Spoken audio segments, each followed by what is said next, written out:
Good morning and a warm welcome to your show, Sunny Mornings in San Diego. I'm your host, Melissa, and it's Monday, March 11th. Coming up on today's show, we'll get into the surf report and the weather outlook. Then we'll jump into some local news and a few interesting happenings in business, tech, and science. But first, you'll be interested to know today is National Napping Day. Ever feel jet-lagged after daylight savings? Well, today is designed to help you recuperate from the spring forward. Napping is scientifically proven to be more beneficial than coffee or energy drinks. All you need to do is close your eyes for 30 minutes, and you'll come back to life, feeling energized and ready to tackle the rest of the day. So now you know. And now you also know what time it is. That's right, it's time for the surf report. San Diego is set to experience a slight increase in south-southwest swell, peaking on Monday and gradually decreasing by Tuesday. Although average locations may struggle to reach waist height, the conditions will improve for standout areas with possible chest to shoulder-high waves. A passing low-pressure trough on Monday will introduce variable wind, causing uneven conditions in the morning, improving briefly, then deteriorating again in the afternoon due to light to moderate west wind. Similar weather is expected on Tuesday. Looking ahead to midweek, a mix of northwest swells is anticipated, enhancing surf conditions with waist to shoulder-high waves at favored spots. Offshore wind and a touch of southern hemisphere swell will contribute to cleaner and more enjoyable surf by Wednesday into Thursday. Monday at Tourmaline and South San Diego, it's looking good and clean at 3 to 4 feet from 7 to 11 a.m. with light wind. After that, it's looking unrideable. Best time to ride is at 8 a.m. with a 3-foot incoming mid-tide, when the west-northwest swell is 2.6 feet at 15 seconds. The first high tide Monday will be 5.5 feet at 10:30 a.m., with a -half-foot low tide at 4:45. The nearshore buoy at Scripps in La Jolla reads 63 degrees for the water temperature. This morning it's cloudy and 55 degrees with little wind. The sunset will take place at 6:54, and it will rise again tomorrow at 7:01. It looks like we're in for some clouds today, with a high near 63 and wind of 5 to 15 miles per hour, with gusts as high as 20. Tonight, patchy drizzle after 11 p.m. and mostly cloudy with a low around 52, with the same gusty wind. Looking ahead in the weather. Tuesday starts with patchy drizzle, turning mostly cloudy and a high near 64 with 5 to 10 mile per hour wind. Tuesday night remains mostly cloudy, cooling to a low around 53.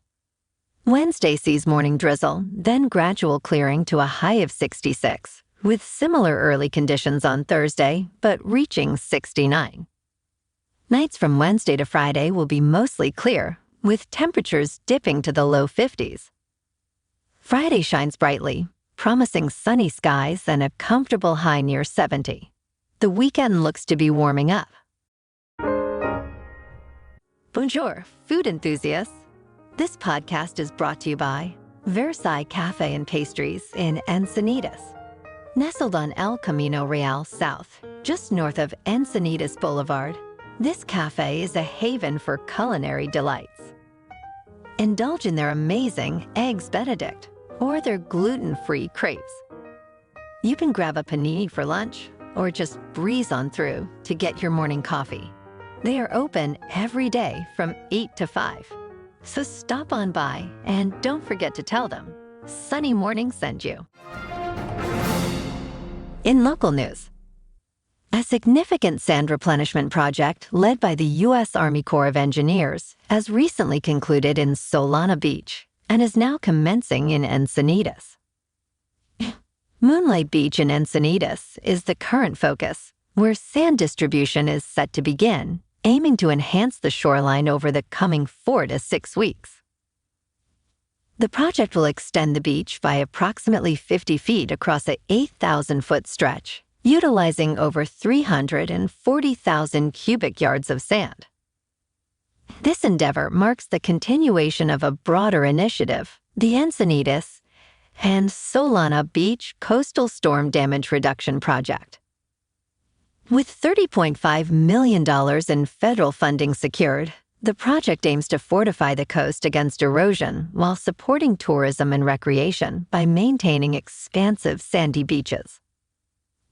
The process involves dredging sand from a deep ocean pit and transporting it to the shore, a method expected to replenish the beaches every 5 to 10 years through 2074.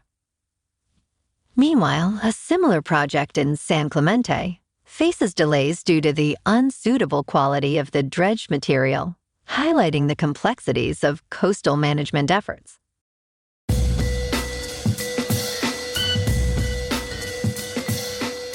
Now on to sports. Russell Wilson, celebrated for his 9 Pro Bowl appearances and a Super Bowl championship, is set to embark on a new chapter with the Pittsburgh Steelers. He's entering into a 1-year contract, intriguingly with the Denver Broncos covering $38 million of his salary with his prior team. Through a heartfelt social media post, Wilson shared his enthusiasm for the forthcoming season with the Steelers, indicating a positive outlook. Last night in the NBA, the Lakers at home beat the Timberwolves 120-109. And the Clippers, at home as well, lost to the Bucks 124-117. Last night in National Hockey, the Ducks at home lost to the Islanders 6-1. And tonight, it's the Kings' turn to face off against the Islanders. Puck drop is at 7:30 California time. In top news, Google Maps is evolving into a more sophisticated travel companion, integrating advanced AI features to enhance the user experience, making it akin to having a local guide at your fingertips. This new AI capability can parse complex requests, identifying specific preferences like local coffee shops with vegan options, and a certain ambience far beyond simple keyword searches. Google's initiative reflects a broader strategy to enrich its maps with deeper, actionable information, drawing from a wealth of place and road data accumulated over the years. By incorporating AI, Google Maps can now suggest destinations based on thematic queries, such as places with a vintage vibe, categorizing results for more personalized recommendations.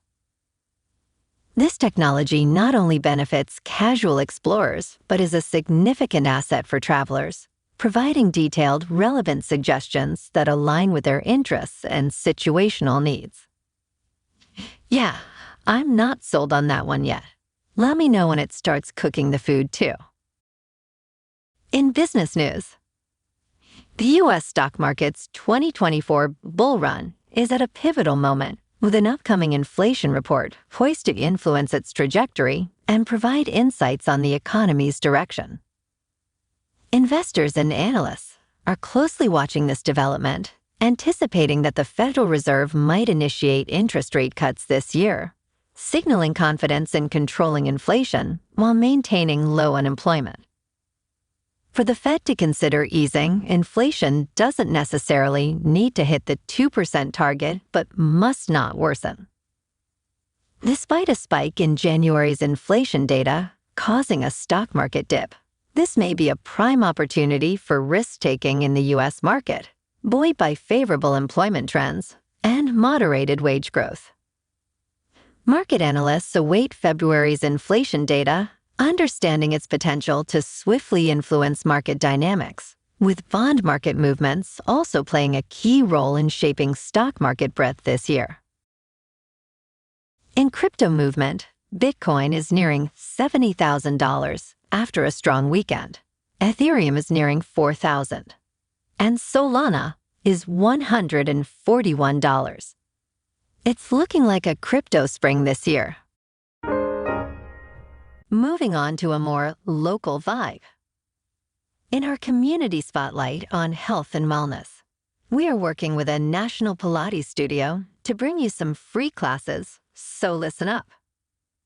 Check out Club Pilates. With several locations in the San Diego area, Pilates presents a comprehensive wellness approach, cultivating strength, reducing tension, and elevating mental well-being.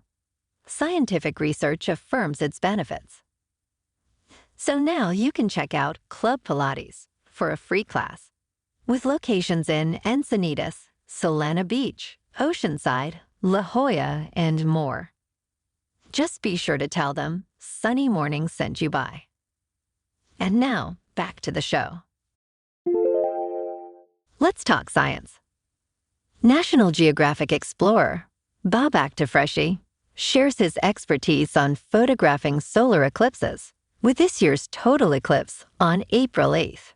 It's a particularly unique opportunity due to its occurrence during a solar maximum, its lengthy totality, and the expected dark conditions in the U.S. To photograph the eclipse safely, it's crucial to use eclipse glasses for direct viewing and to equip your camera with solar filters, as the intense solar rays can damage both your eyes and camera. Deciding between wide-angle and telephoto lenses depends on whether you want to capture the eclipse's environment or zoom in for detailed shots of the corona and prominences. Each offers a different perspective and set of challenges. Equipment tips include using a sturdy tripod, a remote shutter release to minimize camera shake, and manual focus settings to ensure sharp images. Even smartphone photographers should use a mount and shoot in RAW format for the best quality. Despite meticulous planning, the unpredictable nature of eclipses and personal reactions to the celestial phenomenon highlight the importance of both enjoying the experience and capturing it photographically. Don't forget to mark your calendar for April 8th.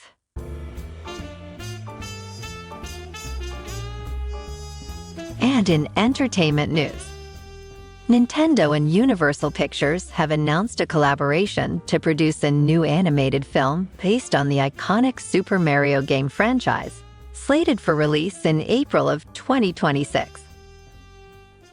Following the success of the Super Mario Bros. Movie last year, this upcoming project will see Nintendo and the Santa Monica-based animation studio, Illumination, taking the lead in production. The financial aspects of the film will be co-managed by Nintendo and Universal Pictures, with the latter also handling the worldwide theatrical distribution. Additionally, Nintendo revealed plans for a live-action film adaptation of The Legend of Zelda, further diversifying its entertainment portfolio. Well, alrighty folks, it's time for the quote of the day. And today, in honor of the Academy Awards last night, here's a great quote from the legend Clint Eastwood. He said, "There's a lot of great movies that have won the Academy Award, and a lot of great movies that haven't. You just do the best you can." And that's a wrap for this morning. Remember to stay tuned tomorrow for more news and updates. Have an amazing day, my good friends.